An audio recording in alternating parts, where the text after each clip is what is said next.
That year, the HOA reached a level of audacity that could only be described as reckless. Once again, Karen had decided to interfere with the farm, this time by allowing a group of hunters onto my property. Her justification was vague, something about community hunting rights, but her understanding of the farm's operations was non-existent. She had no idea that my animals weren't just livestock.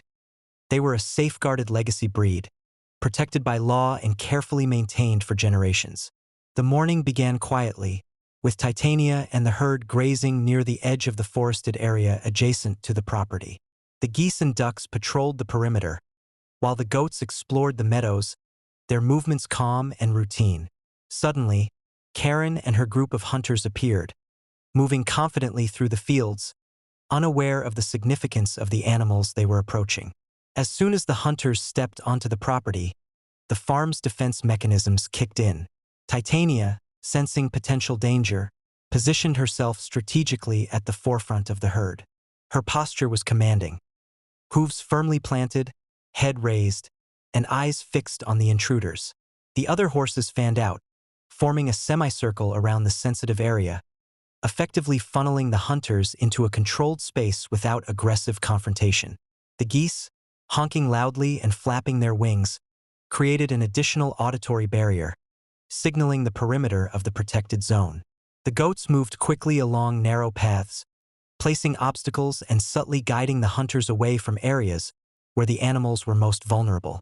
Each movement was precise, calculated, and entirely nonviolent, yet impossible for the intruders to ignore.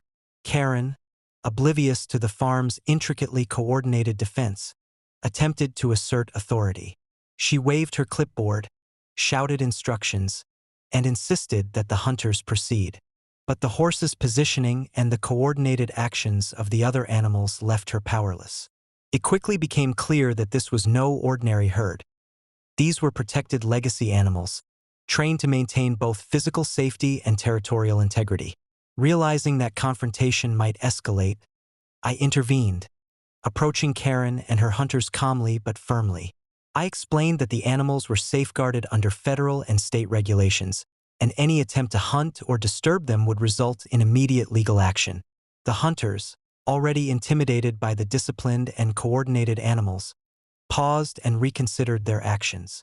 Karen's attempts to argue or assert HOA authority were drowned out by the undeniable combination of law, planning, and natural enforcement. Within minutes, the hunters were guided out of the protected area, moving along paths subtly directed by the herd and other animals. Titania and her herd maintained a watchful presence until they were completely off the property, while the geese and goats continued to patrol, ensuring no one lingered. Karen was left standing at the edge of the fields, flustered and humiliated, fully aware that her interference had been thwarted without a single act of aggression on my part. By mid-afternoon, calm returned to the property. The animals resumed their routines, grazing, patrolling, and exploring. The forest edge and open fields were secure once more. Karen and her HOA officers retreated, muttering threats that carried no legal weight, leaving the farm intact and the legacy breed unharmed. That day served as a powerful lesson in strategy, preparation, and respect for protected animals.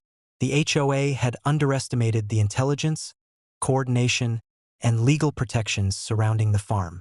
What they saw as a trivial intervention had turned into a complete demonstration of authority, law, and natural guardianship working seamlessly together.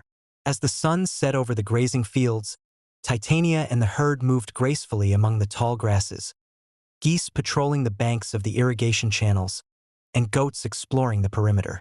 The farm had once again defended its legacy, demonstrating that audacity without knowledge, planning, and respect for law and nature was destined to fail. Karen had learned, yet again, that interference with the farm's operations and protected animals was not only illegal but strategically unwise.